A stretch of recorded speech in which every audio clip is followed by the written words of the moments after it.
یہ تمہاری گردن پر کیسا نشان ہے موزہ؟ وہ جو مونگ پھلی کی پلیٹ پر سر جھکائے بار بار سر پر دوپٹہ درست کرتی تائی جان سے باتوں میں مشغول تھی۔ مریم آپی کی آواز اور پرتجسس لہجے پر بری طرح گڑبڑائی تھی۔ کیسا نشان آپی؟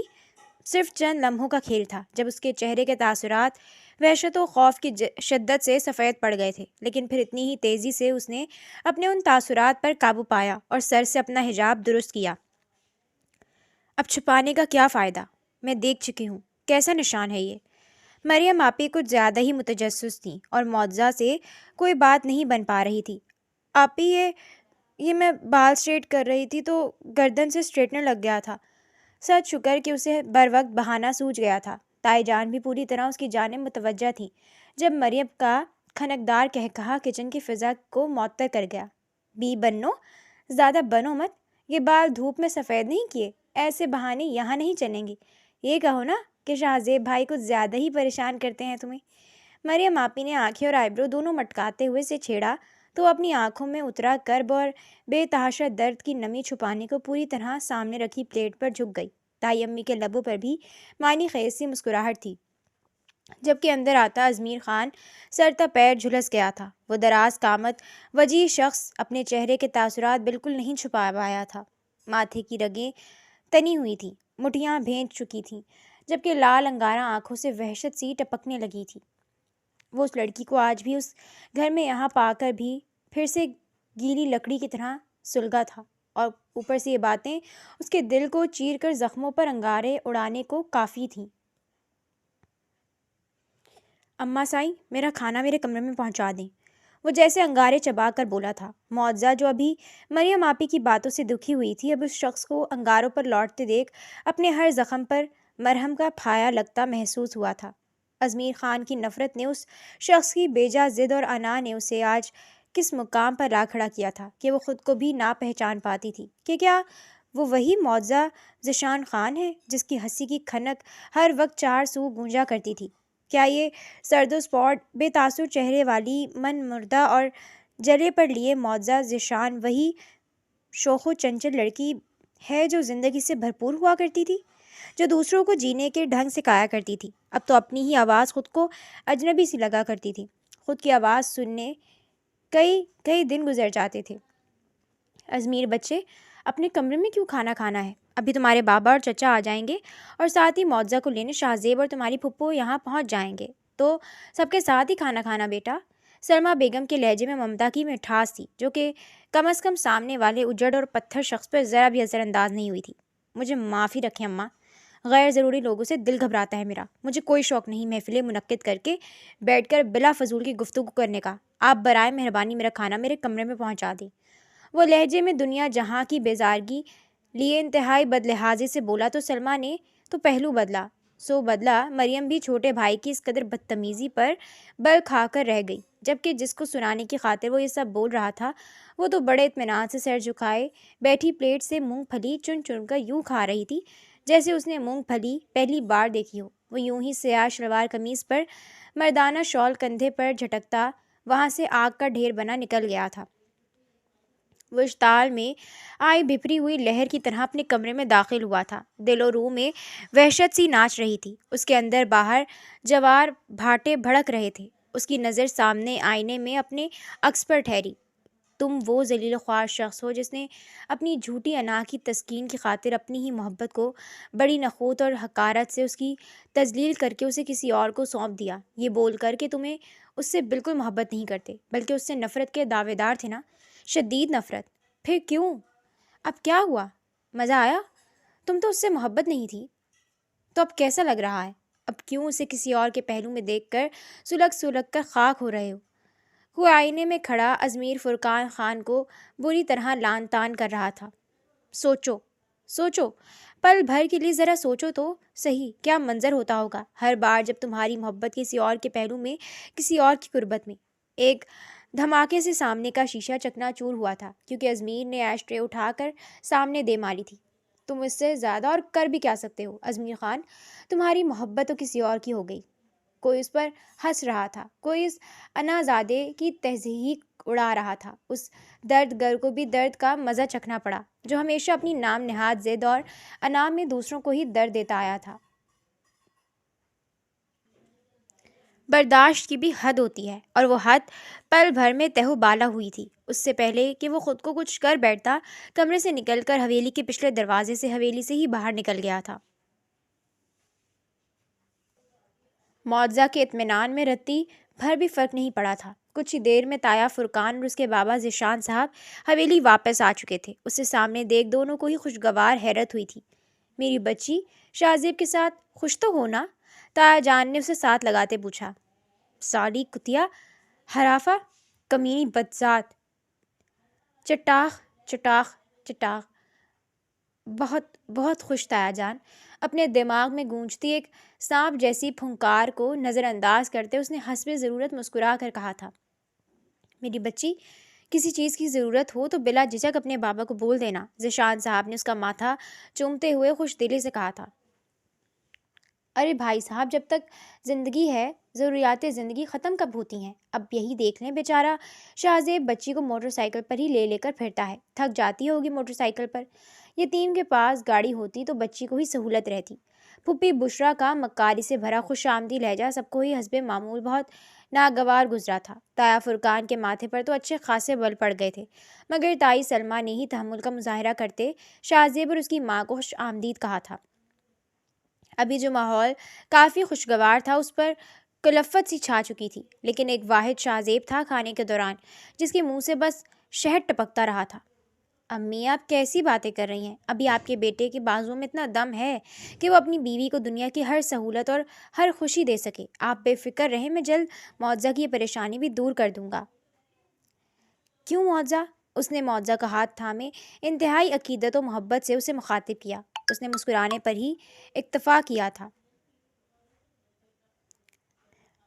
لیکن ذیشان خان کو بیٹی کی نگاہوں میں عجیب سردپن اور کرب سا نظر آیا تو وہ پہلو بدل گئے۔ جانے کیوں، مگر انہیں اپنی لاڈلی بیٹی کی مسکان کافی مصنوعی لگی تھی۔ ان دونوں تو خاص طور پر۔ سب نے کھانا کھا لیا۔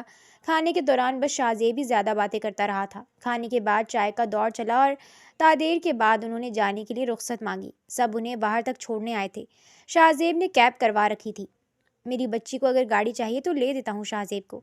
جاتے وقت ذیشان نے چپکے سے اس کا ماتھا چومتے ہوئے اس کے کان میں سرگوشی کی تھی تو معجزہ نے سہولت سے نفی میں سر ہلا دیا۔ یہ سر ہلانا شاہ زیب کی عقابی نگاہوں نے شدت سے نوٹ کیا تھا۔ وہ لوگ وہاں سے جلد ہی رخصت ہو گئے۔ نوٹ سچے واقعات پر مبنی مناظر۔ ہو سکتا ہے پڑھتے وقت کچھ کریپی لگے، لیکن یہ ہمارے معاشرے کے دل دہلا دینے والے تلخ ترین حقائق ہیں۔ گجرانوالہ میں دوست کی بہن کے ساتھ پیش آیا، اسی لیے آنکھوں دیکھا احوال ہے۔ تمہیں بھوک تو نہیں لگی؟ کچھ چاہیے تو نہیں؟ کہتی ہو تو میں لا دیتا ہوں۔ وہ لوگ گھر میں داخل ہوئے تھے جب شاہ زیب نے حسب معمول پھپھو کے سامنے ہی زمانے بھر کی چاشنی اپنے لہجے میں سموتے اس کے بالوں کی لٹ کان کے پیچھے کرتے اس سے پوچھا۔ نہیں، کچھ نہیں چاہیے۔ معجزہ جو یہاں آنے سے پہلے اپنا ہر احساس وہیں دفن کرائی تھی، کسی قسم کے احساس سے آری لہجے میں کہا۔ چلو پھر اپنے کمرے میں چلیں۔ شاہ زیب نے اس کا ہاتھ تھاما۔ معجزہ نے بے بسی سے پھپھو کی جانب دیکھا جو نگاہیں چرائے لیکن ڈھٹائی کا مظاہرہ کرتے ٹک ٹک کرتی اپنے کمرے میں چلی گئی تھی۔ وہ بالکل بے جان تن مردہ کی طرح گھسیٹتی خاموشی سے اس کے ساتھ چلنے لگی۔ وہ جانتی تھی مقتل گاہ کی جانب جا رہی تھی۔ وہ جانتی تھی آگے اس کے ساتھ کیا ہونے والا ہے۔ اسے لگتا تھا وہ اندر باہر سے مر چکی ہے، لیکن یہ شخص اسے ہر بار اس نئے انداز سے اس کے جسم اور روح پر کچوکے لگاتا تھا کہ وہ بلبلا اٹھتی تھی۔ وہ اسے لیے کمرے میں آیا۔ وہ لاکھ خود کو بے خوف اور لاپرواہ ظاہر کرتی، لیکن اندر قدم رکھتے ہی اندر سے روح تک پھڑپڑا اٹھی تھی۔ حسب معمول بڑی دھت سے مقتل گاہ سجی ہوئی تھی۔ کمرے کے بیچوں بیچ مخصوص کرسی پڑی تھی جس تک پہنچ کر بہت خاموشی سے وہ بیٹھ گئی۔ وہ بھی کرسی گھسیٹ کر بالکل اس کے پاس اس کے سامنے بیٹھ گیا تھا۔ تو پھر مجھے بتاؤ، آج میکے میں کیا کیا کیا؟ وہ نرمی سے مسکراتے بڑے دوستانہ انداز میں پوچھ رہا تھا۔ معجزہ نے اذیت کی شدت سے اپنے لب اور آنکھیں بری طرح بھینچ کر کھولیں۔ ایک گہرا سانس بھرا۔ جب میں وہاں گئی تو مریم آپی آئی ہوئی تھی۔ ان کے بچوں کے ساتھ لوڈو کھیلتی رہی۔ تائی امی اور مریم آپی کے ساتھ مل کر ڈنر کی تیاری کروائی، باتیں کی، پھر آپ لوگ آ گئے، کھانا کھایا اور گھر آ گئے۔ اس نے رٹے رٹائے طوطے کی طرح بے تاثر لہجے میں ساری تفصیل بیان کی، لیکن وہ اٹھا، کرسی کے بازو پر ہاتھ رکھ کر ذرا سا آگے جھکا۔ درمیان کی بات بھی بتا دو، وہ تمہارا عاشق ازمیر خان، اس سے کتنے دکھ سکھ کیے؟ اسے بتایا تمہارا شوہر تم جیسی بد کردار بدذات عورت سے کیسا سلوک کرتا ہے؟ اچھا بتاؤ، اپنے کمرے میں لے کر گیا تھا؟ معجزہ نے اپنے دانت پر دانت جما لیے تھے۔ ایسے لمحات میں شدت سے دل کرتا تھا کہ اپنے کانوں پر اپنے ہاتھ جما لے، لیکن یہ کرنے کی اجازت نہیں تھی، یا پھر مقابل کی زبان میں برف کا سوا گھسا کر کچل ڈالے، لیکن یہ وہ کر نہیں سکتی تھی۔ تنہائی میں ملاقات تو کی ہوگی، اسے اپنی گردن کے نشانات بھی دکھائے ہوں گے۔ کیسے مسیحائی کی اس نے؟ مرہم لگا کر یا پھر اپنے لم سے؟ تھو! جب ضبط کی تنابیں ہاتھوں سے چھوٹ گئیں تو معجزہ نے مقابل کے منہ پر تھوک دیا تھا، ہمیشہ کی طرح، اور پھر خود ہی اپنے ہاتھ کرسی کے ہاتھوں پر بند رسی میں پھنسا لیے تھے۔ جانتی جو تھی اب آگے کیا ہونے والا ہے۔ شاہ زیب نے اپنی آستین سے اپنا منہ صاف کیا، اپنی پینٹ میں سے چمڑے کی بیلٹ نکالی جیسے معمول کی بات ہو، اور وہ بیلٹ معجزہ پر برسانے لگا۔ وہ چیخی نہیں تھی۔ پہلے چند لمحے دانت پر دانت جما کر درد برداشت کرتی رہی، پھر اس کی ٹانگیں کانپنے لگیں، پھر چند اور ضربوں پر جسم لرزنے لگا۔ چند اور ضربیں پڑیں تو لبوں سے دلخراش چیخیں نکلیں، اور رات کی تنہائی میں پورے گھر میں سسکیاں گونجنے لگیں۔ سالی کتیا، چپ کر، نہیں تو گلا دبا دوں گا۔ وہ ساتھ ساتھ مغلزاد بکتا نازک جان پر بیلٹیں برسا رہا تھا۔ تب حسب معمول پھپھو نے ان کا دروازہ دھڑدھڑایا۔ شاہ زیب، خبیث، ذلیل، چھوڑ دے اسے۔ اس کے باپ کو پتہ چل گیا تو تجھے زندہ زمین میں گاڑ دے گا۔ کسی خنزیر کی اولاد، مت مار اسے۔ کیوں مجھے اور خود کو برباد کرنے پر تلا ہے؟ پھپھو باہر سے اسے جاہل عورتوں کی طرح کوسنے بددعائیں دینے لگیں۔ معجزہ تقریباً بے ہوش ہو چکی تھی۔ کچھ لمحوں کا ہی کھیل تھا، وہ کرسی پر ڈھہ سا گیا اور مار مار کر خود ہی ہانپنے لگا، پھر بری طرح چونکا اور معجزہ کو بے ہوش نازک وجود دیکھا۔ شاہ زیب اب پاگلوں کی طرح اپنے بال نوچنے لگا اور خود کو مارنے لگا۔ اس نے جلدی سے معجزہ کو رسیوں سے آزاد کیا اور بازو میں اٹھا کر بیڈ پر لٹایا۔ معجزہ کا چہرہ تھپتھپاتے اس کے لرزتے لبوں سے پانی کا گلاس لگایا تھا۔ یہ کیا کر دیا میں نے؟ معجزہ، میری جان، میری زندگی، میں تو محبت کرتا ہوں تم سے، اور اپنے ادھورے پن کی وجہ سے تمہیں کھونے سے ڈرتا ہوں۔ بس تم ایک مرتبہ بول دو، مجھے کبھی چھوڑ کر نہیں جاؤ گی؟ تم مجھے کبھی نہیں چھوڑو گی نا؟ میرے ادھورے پن کے باوجود ہمیشہ میرے ساتھ رہو گی نا؟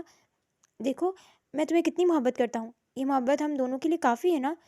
کوئی تمہیں مجھ سے الگ نہیں کر سکتا، کوئی تمہیں مجھ سے نہیں چھین سکتا، میرا ادھورا پن بھی نہیں، وہ ازمیر بھی نہیں۔ نیم غنودگی میں معجزہ اس کی آہیں اور فریادیں سنتی اپنی آنکھیں سختی سے موند گئی۔ کاش اسے موت آ جائے، ابھی اسی وقت، اسی لمحے۔ یہ آنکھیں اب کبھی نہ کھلیں۔ کاش زندگی کی ڈور ہاتھ سے چھوٹ جائے، کاش سکون آ جائے۔ بند آنکھوں سے کن پٹیوں پر مسلسل آنسو بہہ رہے تھے۔ زیر لب دل میں بس یہ دعائیں جاری تھیں۔ ایک شخص کی بے جا نفرت اور انا نے اسے موت کے اس دہانے پر جا پہنچایا تھا جہاں سے وہ خود بھی پلٹ کر واپس نہیں آنا چاہتی تھی۔ ماضی: فرقان اور ذیشان میر مراد خان کی پہلی بیوی میں سے اولادیں تھیں۔ اپنی پہلی بیوی آسیہ سے بے وفائی کرتے انہوں نے دوسری شادی عذرا سے کر لی، جس میں سے ان کی بیٹی بشریٰ پیدا ہوئی تھی۔ دوسری شادی کر کے آسیہ سے بے وفائی کرنا میر مراد کا ایک جرم تھا جس سے ان کی دونوں بڑی اولادیں ان سے دور اور ماں کے قریب ہوتی چلی گئیں۔ وقت پر لگا کر اڑ گیا۔ خدا کی کرنی ایسی ہوئی کہ آسیہ اور عذرا آگے پیچھے اس دنیا سے چل بسیں۔ فرقان کی شادی سلمیٰ سے اور ذیشان کی شادی اپنی کلاس فیلو ثمینہ سے ہو گئی۔ میر مراد نے بشریٰ کی شادی بھی اپنے دوست کے بیٹے سے کر دی۔ بشریٰ کے ہاں بھی بیٹے کی پیدائش ہوئی۔ فرقان کے مریم کی پیدائش کے بعد ازمیر خان کی پیدائش ہوئی۔ ازمیر دادا کی آنکھ کا تارا بن گیا اور بچپن سے ہی ان کے زیادہ قریب رہا۔ فرقان اور ذیشان کا رویہ اپنے باپ سے کافی سرد اور خشک سا رہتا، جس سے ازمیر کو کافی تکلیف ہوتی اور وہ اپنے بابا سے دور ہوتا چلا گیا، بلکہ ان کی بلا وجہ کی سختی اور روک ٹوک نے اسے بلا کا ضدی اور خودسر بنا دیا۔ یوں ہی وقت گزرتا گیا۔ ان کی پرسکون زندگی میں طوفان آ گیا۔ جب ازمیر خان 8 سال کا تھا تب اللہ تعالیٰ نے ذیشان کی گود میں ایک پری اتاری۔ پیدائش میں ہوئی پیچیدگیوں کی وجہ سے ثمینہ جان بر نہ ہو سکی اور اللہ تعالیٰ کو پیاری ہو گئی۔ یوں معجزہ ذیشان سلمیٰ کی گود کا حصہ بن گئی۔ کیونکہ معجزہ ایک پری میچور بچی تھی، اسی لیے خون میں انفیکشن کی وجہ سے بہت زیادہ بیمار ہو گئی۔ فرقان، ذیشان اور سلمیٰ کو اسے شہر کے بڑے ہسپتال میں داخل کروانا پڑا، جہاں اسے انکیوبیٹر میں رکھنا پڑا۔ وہ تینوں اس کے پاس شہر میں تھے اور یہ وہ پہلا لمحہ، پہلا وقت تھا جب ازمیر خان اس ننھی سی جان کی وجہ سے تنہائی کا شکار ہوا تھا۔ اس کی ماں پہلی مرتبہ اسے چھوڑ کر اتنی دور گئی تھی۔ اسے اس ننھے وجود سے عجیب سی چڑ ہوئی تھی۔ اس کے بعد فرقان مراد خان نے ایک بڑا قدم اٹھایا، وہ یہ کہ کیونکہ معجزہ کی وجہ سے شہر ٹھہرنا پڑ رہا تھا لیکن رہنے کے لیے کوئی ڈھنگ کی جگہ نہیں تھی، تو فرقان اور ذیشان نے کسی کو بتائے بغیر ماں کے حصے کی ساری زمینیں بیچ کر شہر میں ایک بہت بڑا گھر لے لیا۔ معجزہ تقریباً ایک ماہ انکیوبیٹر میں رہی اور پھر پوری طرح صحت یاب ہو گئی۔ معجزہ کی صحت یابی کے بعد وہ لوگ اسے لیے واپس گاؤں آ گئے۔ اس وقت تک ازمیر خان کی شخصیت میں ایک خلا پیدا ہو چکا تھا۔ اسے اس بچی سے نفرت سی محسوس ہونے لگی جو اس کے حصے کا تمام پیار، محبت اور توجہ اس سے پوری طرح چھین چکی تھی۔ سلمیٰ بیگم پر وقت بچی میں مصروف رہتی۔ ذیشان اور فرقان شہر اور گاؤں کے بیچ گھن چکر بنے رہتے کہ وہ اپنا کاروبار شروع کر رہے تھے، جس سے میر مراد خان پوری طرح لاعلم تھے۔ میر مراد خان اپنے دادا کے مزید قریب اور گھر والوں سے اور دور ہوتا چلا گیا۔ رشتوں میں دراڑیں پڑنے لگیں اور احساسات پر برف جمنے لگی۔ ازمیر خان میٹرک میں تھا جب گھر میں سب سے بڑا طوفان اٹھا۔ فرقان اور ذیشان نے اپنے باپ کو زمینیں بیچ کر شہر گھر اور کاروبار بنا کر وہاں شفٹ ہونے کا فیصلہ سنایا، جس سے میر مراد خان نے بہت بڑا طوفان اٹھایا۔ انہیں اس بات کا اتنا صدمہ لگا کہ ہارٹ اٹیک تک ہو گیا، جس سے ازمیر مراد خان کو اچھا خاصا دھچکا لگا۔ وہ 3 دن تک اسپتال میں رہے۔ جب صحت یاب ہو کر گھر آئے تب بھی فرقان اور ذیشان اپنے فیصلے سے 1 انچ بھی نہیں ہٹے تھے۔ ان کے کمرے میں سب موجود تھے اور میر مراد خان کی ایک ہی ضد تھی، وہ کسی قیمت کسی صورت اپنی حویلی اور گاؤں چھوڑ کر شہر نہیں جائیں گے۔ بابا، آپ سمجھنے کی کوشش کیوں نہیں کر رہے؟ بچوں کا شاندار مستقبل، ان کی بہترین تعلیم کا دار و مدار ہمارے شہر منتقل ہونے پر ٹکا ہے۔ مریم، ازمیر اور معجزہ تینوں شہر کے بہترین اسکولوں میں جائیں گے تو اگر ایسی ہی بات ہے بابا تو مجھے زمینوں میں کام کرنا ہے، آگے پڑھنا ہی نہیں ہے۔ وہ تعلیم جو میرے دادا جان کو سوائے تکلیف کے اور کچھ نہ دے، مجھے اسے حاصل ہی نہیں کرنا۔ آپ پڑھائیں اپنی اس چہیتی معجزہ کو، مجھے نہیں آگے پڑھنا۔ ازمیر خان نے کافی بدتمیزی سے کہا تھا۔ جانے کیوں لیکن دادا جان کے لبوں پر ایک فاتحانہ سی مسکان رینگ گئی۔ ان کی جھوٹی انا کی تسکین ہوئی تھی۔ فتح کا احساس اپنے آپ ہی اندر کہیں جاگ گیا۔ حالانکہ جانتے تھے پوتے کی زندگی خراب کر رہے ہیں، لیکن یہاں پرواہ کسے تھی؟ ازمیر میرے بچے، یہ تم کس لہجے میں بات کر رہے ہو مجھ سے، اور یہ کیا کہہ رہے ہو؟ فرقان خان تڑپ اٹھے تھے۔ پھر انہوں نے لاکھ ایڑیاں رگڑیں لیکن ازمیر خان کی ضد اور ہٹ دھرمی کو نہ توڑ سکے۔ اس نے میٹرک کے بعد تعلیم کو خیر آباد بول دیا۔ فرقان خان نے اسے ہر طریقے سے، پیار سے، مار سے، ڈانٹ پھٹکار سے سمجھانے کی کوشش کی، لیکن اس پتھر پر کوئی طریقہ کارگر ثابت نہ ہوا۔ وہ تو اس ضدی سرپھرے کو اس بات تک پر قائل نہ کر سکے کہ وہ ان کے ساتھ شہر آ جاتا۔ فرقان، سلمیٰ، ذیشان، مریم اور معجزہ شہر شفٹ ہو گئے اور وہ گاؤں دادا کے پاس ہی رہا۔ فاصلے بڑھتے گئے، دوریوں نے رہے سہے جذبات اور احساسات پر بھی برف کی تہ جما دی۔ اس کی شخصیت مسخ ہو کر رہ گئی۔ مزاج دادا کی طرح حاکمیت پسند ہوتا چلا گیا۔ دل سے نرمی، رحم دلی، نرم جذبات اور احساسات پوری طرح جیسے مٹ گئے تھے۔ مزاج میں اکھڑ پن، تیز تندہی، بے رحمی، سفاکی، بد لحاظی اور بے حسی جیسے کوٹ کوٹ کر بھر دی گئی۔ اب نہ اسے کسی چیز سے فرق پڑتا، نہ کسی کے ہونے نہ ہونے سے۔ ہاں، بچپن سے لے کر جوانی تک خاندان کے ایک بے ضرر سے فرد کے لیے بس ایک جذبہ تھا جس بڑی توجہ سے اپنے بچے کی طرح پالا پوس کر بڑا کیا تھا، اور وہ تھا نفرت کا جذبہ، شدید نفرت کا۔ اب کیا ہوا برخوردار؟ کہاں گیا وہ تمہارا شاندار مستقبل اور دن دگنی رات چگنی ترقی کرتا کاروبار؟ کہاں گئے دولت کے انبار؟ اب کیوں واپس لوٹ آئے ہو اس حویلی میں جو تمہیں کچھ نہیں دے سکتی تھی؟ میر مراد خان، جن کے سر داڑھی کے بال سفید ہو چکے تھے، اس بڑھاپے میں بھی بیٹے کو شرمندہ سا دیکھ کر بھی برتری کا گھمنڈ اونت کر آیا تھا، تبھی طنز کرنے سے باز نہیں آئے تھے۔ فرقان اور ذیشان خان جھکے کندھے لیے ان کے سامنے بیٹھے تھے۔ برسوں لگا کر جس کاروبار کو آسمانوں کی بلندیوں تک پہنچایا، عین پیک پر پہنچ کر ان کے پارٹنر نے قدموں کے نیچے سے سیڑھی کھینچ لی تھی۔ دھوکے سے سارا پیسہ سب کچھ سمیٹ کر کسی بیرون ملک فرار ہو گیا اور فرقان اور ذیشان کو 100 سے پھر 0 پر پہنچا دیا۔ وہ چاہتے تو باقی بچے اثاثوں سے پھر سے شروعات کر سکتے تھے، مگر سچ تو یہ تھا کہ وہ ہمت ہی ہار بیٹھے تھے، اسی لیے باقی اثاثے سمیٹ کر بیوی بچوں اور بھائی سمیت واپس حویلی لوٹ آئے تھے۔ آپ کو تو پتہ ہے نا ابا، انسان لوٹ پھیر کر اپنے اصل کی جانب ہی واپس آتا ہے۔ آپ کے بیٹے بھی آ گئے، لیکن اگر آپ نہیں قبول، اب میں نے ایسا بھی کچھ نہیں کہا۔ میر مراد خان نے تندہی سے ان کی بات کاٹی۔ سچ تو یہ تھا کہ تمام اکڑ اور انا ایک طرف، اب وہ عمر کے آخری حصے میں اپنے پورے خاندان کو اپنے پاس چاہتے تھے، تبھی یہ حویلی، یہ انگنت زمینیں اور بے شمار دولت جو ازمیر خان نے اپنی دن رات کی محنت سے بنایا ہے، وہ میرے سارے بچوں کا ہے۔ کوئی اب حویلی سے کہیں نہیں جائے گا، اور یہ میرا آخری فیصلہ ہے، انہوں نے بڑے خشک اور کھردرے سے لہجے میں کہا، اور محفل برخاست کر دی۔ وہ شادی شدہ مریم آپی اور ان کے 2 چنوں منوں کے ہمراہ انہیں باغ کی سیر کروانے لائی تھی، جب ایک بچے کی چیخ و پکار سن کر معجزہ دہل اٹھی۔ وہ تیزی سے اس کامے کی جانب لپکی تھی جو 11-12 سالہ بچے کو بری طرح پیٹ رہا تھا۔ یہ کیا جاہل پن ہے؟ چھوڑو بچے کو، اور کیوں مار رہے ہو؟ معجزہ نے کامے کو بری طرح جھڑکا کہ وہ جذبز ہو کر رہ گیا۔ خانم جی، یہ باغ سے امرود چرا رہا تھا، کامے نے دانت پیس کر کہا، اور 2-4 امرود چوری ہونے سے تو ہم نے سڑکوں پر ہی آ جانا تھا نا۔ تمہارا دماغ خراب ہے کیا، جو 2-3 امرود کی وجہ سے اتنی بے رحمی سے بچے کو مارا ہے؟ معجزہ بچے کے مٹی سے اٹے کپڑے جھاڑتے کامے پر برس پڑی تھی۔ خانم جی، یہ چھوٹے خان ازمیر خان کا حکم ہے، کسی کو رعایت نہ بخشی جانے، کسی کو بھی نہ چھوڑا جائے، وہ وضاحت دے رہا تھا۔ معجزہ اور مریم کا پارا مزید ہائی ہوا۔ بکواس مت کرو، اتنے چھوٹے بچے کو یوں جانوروں کی طرح پیٹنے کا حکم ازمیر بھائی کیوں؟ ابھی وہ بول ہی رہی تھی جب ایک شیر جیسی غراہٹ پر معجزہ اپنی جگہ سے اچھل پڑی تھی۔ میں نے ہی دیا ہے یہ حکم کہ یہاں کوئی بھی پھٹکے اس کی ہڈیوں کو نمک لگا دو، کوئی مسئلہ ہے؟ اور آپ لوگ یہاں کیا کر رہے ہو؟ اس نے گویا انگارے چبائے تھے۔ معجزہ کی جانب تو دیکھا تک نہیں تھا۔ مخاطب مریم آپی تھی جو اس کے تیور دیکھ اب سہم سی گئی تھی۔ بچوں کو باغات دکھانے معجزہ نے کچھ کہنا چاہا۔ آپا، آپ ابھی اسی وقت بچوں کو لے کر گھر واپس جائیں، اس نے 2 ٹوک لہجے میں کہا تھا۔ لیکن معجزہ نے کچھ کہنا چاہا جب میں نے کیا بکواس کی ہے، آپ لوگوں کو سنائی نہیں دیا؟ وہ حلق کے بل دھاڑا تھا۔ مریم نے معجزہ کا ہاتھ پکڑا اور اسے گھسیٹتے ہوئے شرافت سے واپسی کی راہ لے لی۔ ہلکا سا دروازہ کھول کر اس نے اندر جھانکا۔ کمرہ خالی تھا۔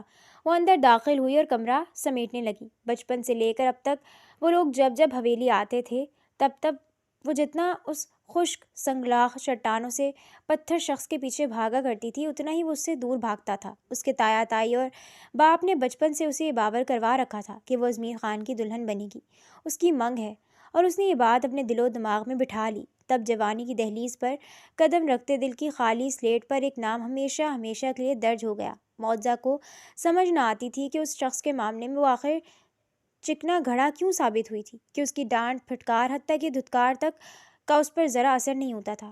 کیوں نہیں ہوتا تھا؟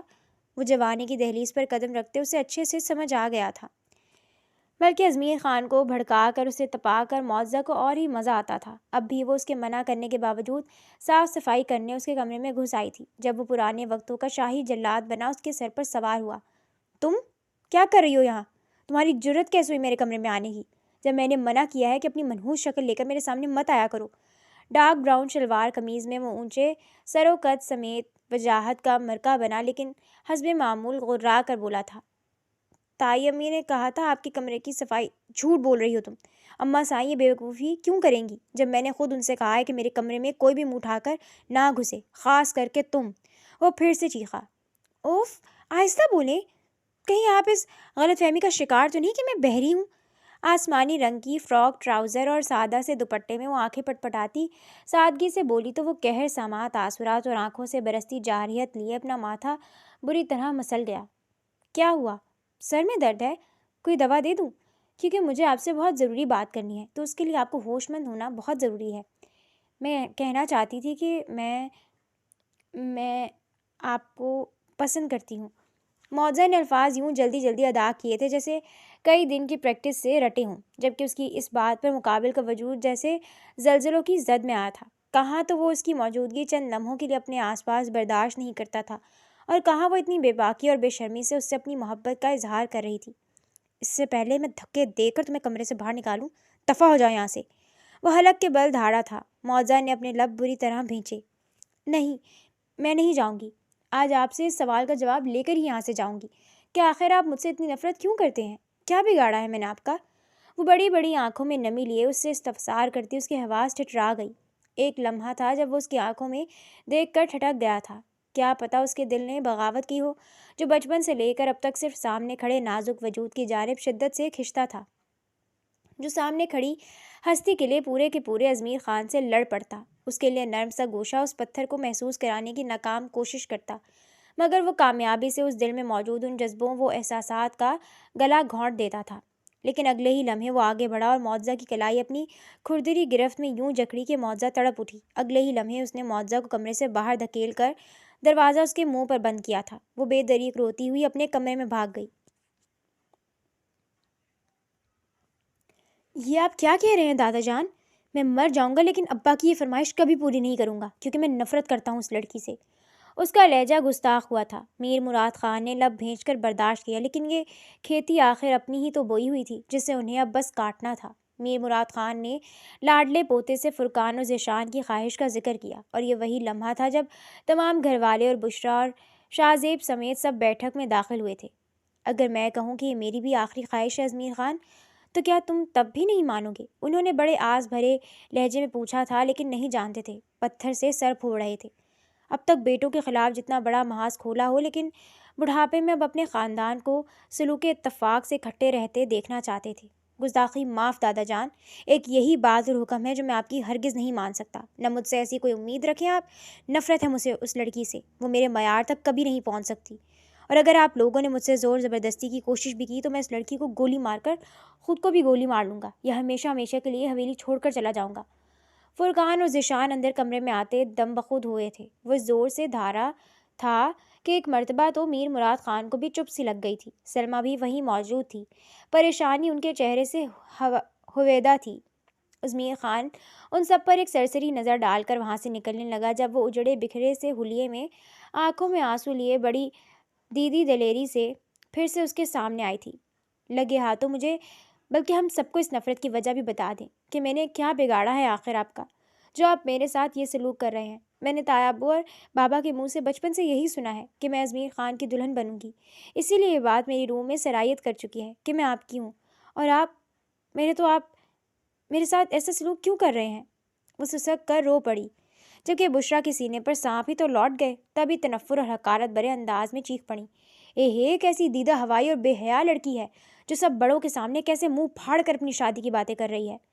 سچ بتاؤ، شہر کی یونیورسٹی میں آوارہ پھرتے یہی بے باکی اور بے شرمی سیکھی ہے تم نے؟ ایسی بے حیائی تو کوئی بد کردار لڑکی بھی نہیں۔ اپنی زبان کو لگام دو بشرا، اپنی بیٹی کے کردار کا سرٹیفکیٹ ہمیں تم سے لینے کی کوئی ضرورت نہیں۔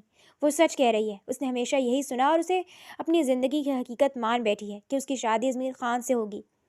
فرقان خان غصے سے چیخے تھے، لیکن ازمیر خان نے ان کو بیچ میں ٹوک دیا۔ اور کس سے پوچھ کر آپ نے میری زندگی کا اتنا بڑا اور اہم فیصلہ کیا تھا؟ کیا میں نے آپ کو کبھی یہ حق دیا کہ آپ ایسا کہیں؟ وہ بھی بلند آواز میں دھاڑا تھا۔ کافی بد لحاظی کی تھی فرقان خان کے چہرے پر، اذیت و تکلیف کے تاثرات تھے۔ اب وہ معجزہ کی جانب گھوما تھا۔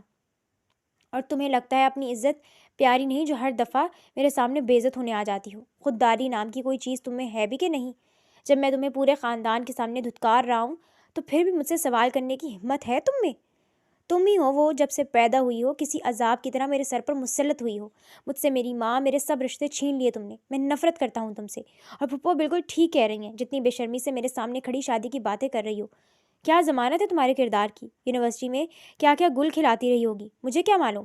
اور اب گھاٹ گھاٹ کا پانی پی کر مجھے آسان ٹارگٹ بنا لی ہے تو جان لو میں اتنا آسان شکار چٹاخ۔ اس کی گھٹیا بات مکمل نہیں ہو پائی تھی جب دادا جان نے زندگی میں پہلی مرتبہ ازمیر خان پر ہاتھ اٹھایا تھا، جبکہ اس کی ٹھیک سامنے کھڑی معجزہ سر تا پیر بالکل سفید پڑ چکی تھی اور پھٹی پھٹی نگاہوں سے گمسم کسی غیر مرئی نقطے کو گھور گئی۔ ازمیر خان جبڑے بھیجتا لال انگارہ چہرہ لیے وہاں سے نکل گیا تھا۔ پیچھے ذیشان خان کی طبیعت اچانک حد سے زیادہ خراب ہو گئی تھی۔ وہ سب پہلا جھگڑا تو بھول ہی گئے اور ذیشان خان کو لے کر فوری ہسپتال پہنچے تھے۔ ازمیر خان گھر چھوڑ کر جا چکا تھا۔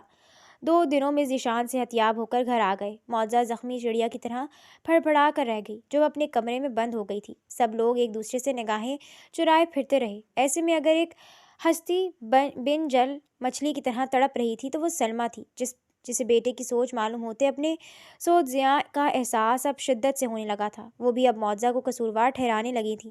تبھی ان کا رویہ معجزہ سے سرد اور کھردرا ہوتا چلا گیا۔ واقعی وہ جب سے پیدا ہوئی تھی ان کے بیٹے کا نام، مقام اور محبت سب دیمک کی طرح کھا گئی تھی۔ پھر ازمیر خان کو گھر چھوڑے 6 ماہ گزر گئے۔ اس دوران بشرا نے کافی احسان جتا کر معاوضہ کا رشتہ شاہزیب کے لیے مانگا تھا، جسے فرقان خان کی جانب سے بری طرح سے دھتکار دیا گیا۔ ان کا یہی کہنا تھا، ازمیر خان واپس آ کر اس رشتے کے لیے حامی بھرے گا تو ہی حویلی واپس لوٹ سکتا ہے، نہیں تو بے شک عمر بھر بھٹکتا رہے۔ اس بات کا سلمہ بیگم نے بہت صدمہ لیا ہوا تھا، اور اب وہ پچھتا رہی تھی کہ ہمدردی اور ایثار کے چکر میں پرائی اولاد کو سنبھالتے انہوں نے اپنے بیٹے کو تنہا اور خود سے دور کر دیا تھا۔ وہ نماز پڑھ کر اٹھی اور جائے نماز کو تہہ لگا رہی تھی جب اسے محسوس ہوا کہ کمرے میں اس کے علاوہ بھی کوئی ہے۔ پیچھے مڑ کر دیکھا تو تائی امی صوفے پر بیٹھی تھی۔ اس نے گہری سانس بھری۔ السلام علیکم تائی امی، مجھے بلا لیا ہوتا، میں آ کر بات سن لیتی، اس نے دھیمے سے کہا۔ تب وہ دوپٹے میں چہرہ چھپا کر سسک کر رو پڑی تو معاوضہ بوکھلا گئی۔ تائی امی، اس نے بے بسی سے پکارا، مگر پھر ان کی تنفر اور حقارت میں ڈوبی آواز نے اسے اپنی جگہ پر ششدر اور دنگ کر دیا۔ چپ رہو تم سب کو دکھانے کے لیے کیوں اپنی جان کو روگ لگائے اس کمرے میں بند ہو معاوضہ؟ کیا میرے بیٹے نے تم سے کوئی دھواں دار معاشقہ چلایا تھا؟ کیا تم سے قسمیں وعدے کیے تھے جو تم جوگن بنی گوشہ نشین ہو؟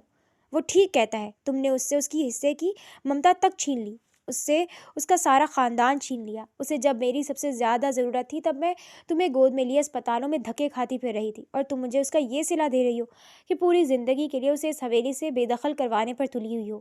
ارے وہ بدبختو اب پھر سے صرف تمہاری وجہ سے ماں کی ممتا سے دور ہو گیا اور ہمیشہ کے لیے دور ہو جائے گا۔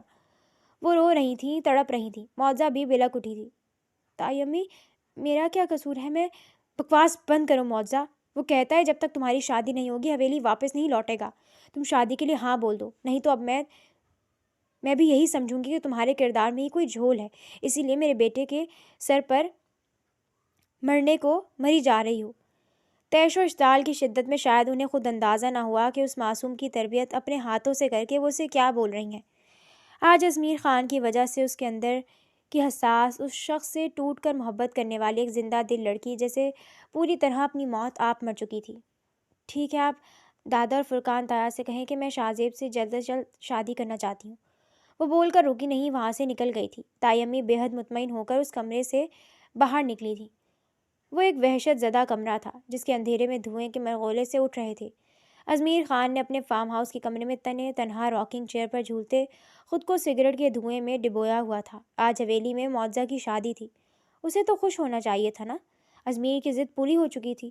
آج وہ کسی اور کے ساتھ رخصت ہو گئی تھی جس سے وہ شدید نفرت کا دعوے دار تھا، جس کی نفرت میں اندھے ہوتے اس نے اس کی کردار کشی کرنے میں ایک پل نہ لگایا تھا۔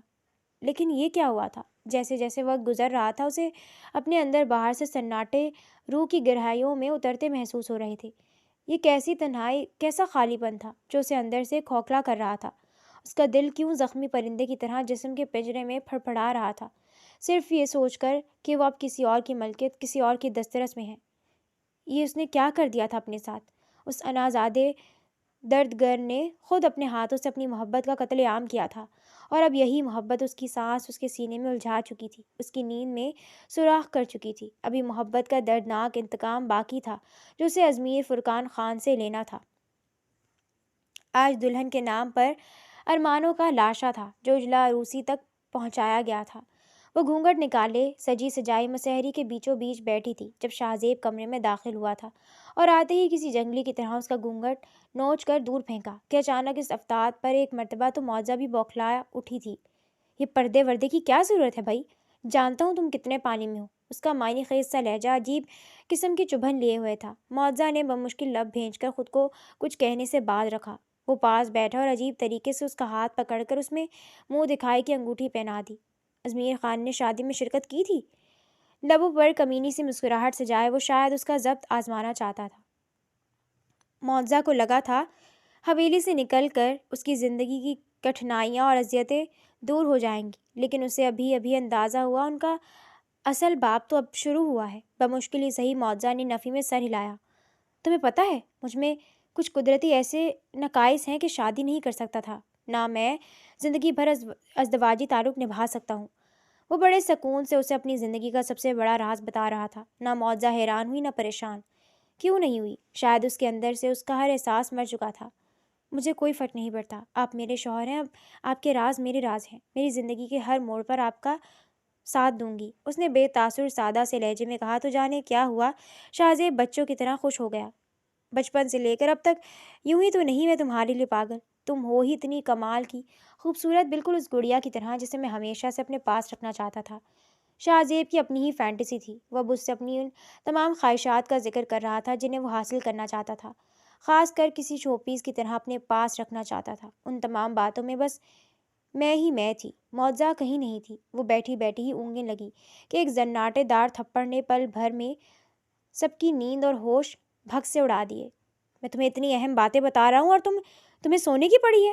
وہ دھاڑا تھا اور معجزہ سہم گئی تھی۔ گھر مہمانوں سے بھرا ہوا تھا، پتہ نہیں ان کا لحاظ کیا گیا تھا کہ وہ بکتا جھکتا اٹھ کر کمرے سے تو کیا گھر سے ہی باہر نکل گیا تھا۔ یہاں سے معجزہ کی زندگی کا سیاہ اور ہولناک ترین باب شروع ہوا تھا جس کا کوئی اختتام نہیں تھا، یا وہ اس کا اختتام اپنی زندگی پر چاہتی تھی، کون جانے۔ حال بہت دھیمے سے معجزہ نے اپنی آنکھیں کھولی تھیں۔ پھپھی اس کا سر دبا رہی تھی، اس کی نند سونیا اس کے بازوؤں کے زخموں پر مرہم لگا رہی تھی اور شاہ زیب بیٹھا اس کے پاؤں دبا رہا تھا۔ اس کو آنکھیں کھولتا دیکھ پھپھی پوری طرح اس کی جانب متوجہ ہوئی تھی۔ میں جانتی ہوں بیٹی، شاہ زیب کو تم پر یوں ہاتھ نہیں اٹھانا چاہیے، لیکن انصاف کی بات ہے کہ اس نے کن حالات میں تم جیسی لڑکی کو قبول کیا تھا جسے اپنے ہی گھر کے بیٹے نے دھتکار دیا۔ آخر اس نے تمہارے کردار میں کچھ تو جھول دیکھا ہوگا نا، اور اب تمہارا شوہر بھی تم میں کوئی جھول دیکھتا ہے تو ہاتھ اٹھاتا ہے نا تم پر۔ خدا کے لیے بیوی، خود کو پار سے رکھنے کی کوشش کرو۔ اگر دنیا کو بتاؤ گی کہ شوہر ہاتھ اٹھاتا ہے تو کیا یہ نہیں پوچھے گی کہ کیوں اٹھاتا ہے؟ اپنے گھر کی بات باہر نکالو گی تو مزید بدنام ہو جاؤ گی اور بد کردار کہلاؤ گی۔ بشریٰ انتہائی صفائی اور مکاری سے ایک مرتبہ پھر سے ذہنی مریض بیٹے کا کیا بہو کے ہی کھاتے میں ڈال رہی تھی، جبکہ وہ سرد و اسپاٹ چہرہ لیے بس چھت کو گھورے جا رہی تھی۔ ماں نے آنکھ کا اشارہ کیا۔ میری جان، تم انتظار کرو، میں تمہارے لیے گرما گرم ناشتہ بنا کر لاتا ہوں۔ شاہ زیب نے اس کا سر سہلاتے جھک کر اس کے بالوں پر لب رکھے اور ماں کے ہمراہ کچن میں چلی گئی۔ کیوں مار کھاتی ہو معجزہ؟ اس درندے کو آخر چھوڑ کیوں نہیں دیتی؟ سونیا جو کسی وقت سے اس کی بہترین دوست رہی تھی اب بھی بے تاثر لہجے میں بول گئی۔ تو کیا ہوا؟ مارتا ہے تو پیار بھی تو کرتا ہے نا؟ ابھی تم نے دیکھا، بیٹھا میرے پاؤں دبا رہا تھا، مشہور زمانہ ناول کے ہیرو کی طرح۔ وہ مصنوعی بشاشت لہجے میں سوتے اٹھ بیٹھی۔ کون سے گھٹیا ناول کی تھرڈ کلاس باتیں کر رہی ہو، وہ جنہیں ذہنی مریض لوگ جانے کون سا سستا نشہ کر کے لکھتی ہیں، اور ایک پوری ینگ جنریشن کا دماغ خراب کر کے رکھا ہوا ہے، جنہوں نے تشدد، مار کٹائی اور گھریلو بربریت کو بھی ٹین ایج بچیوں کے لیے فینٹیسی بنا دیا ہے۔ ناولوں کی دنیا سے نکل آؤ بیوی، یہاں شاہ زیب جیسے درندے اور بھیڑیے ہوتے ہیں جو مزاجن بھی نامرد ہی ہوتے ہیں، کیونکہ میں اس مرد کو مرد نہیں سمجھتی جو اپنے سے کمزور عورت پر ہاتھ اٹھائے۔ سونیا بھری بیٹھی تھی، تبھی بولنے پر آئی تو بولتی چلی گئی، اس کے لمحہ بلمحہ سفید پڑتے چہرے کی بھی پرواہ نہیں کی۔ دیکھ لو، اپنے ہی بھائی کے خلاف کیا بول رہی ہو؟ ایک گہری سانس بھرتے معجزہ نے اس کی بات ہوا میں اڑائی۔ تم کسی کو نہیں بتاؤ گی تو میں سب کو بتا دوں گی۔ سونیا بہت بری طرح رونے لگی تھی۔ تم نے حلف اٹھایا تھا، تم مکر نہیں سکتی سونیا، وہ اب اسپاٹ سے لہجے میں بولی تھی۔ اپنی بربادی کا کس سے انتقام لے رہی ہو؟ خود سے یا ازمیر خان سے؟ آج سونیا بخشنے کے موڈ میں نہیں تھی، اسی لیے کھرن جمے سارے زخم کھرچ ڈالے۔ زندگی سے پیار نہیں تمہیں؟ سونیا نے کوئی لگی لپٹی نہ رکھی۔ شاید ایسا ہی ہے، اس نے لاپرواہی سے کہا تھا۔ اماں سائیں، آپ سے کوئی خاتون ملنے آئی ہیں۔ مریم جو ابھی کچھ دیر پہلے ہی میکے آئی تھی، بچوں کو نانا کے حوالے کر کے ان کے پاس کچن میں چلی آئی۔ کون ہے؟ اندر بلا لو، سلمیٰ نے گیلے ہاتھ سے ٹشو سے صاف کرتے کہا۔ وہ عجیب ہے، کہتی ہے کہ حویلی کی بیٹھک میں گھر کے تمام مردوں کے سامنے بات کرے گی۔ مریم کی بات پر سلمیٰ کو حیرت کا جھٹکا سا لگا، لیکن بہرحال وہ بیٹھک میں آئی تھی۔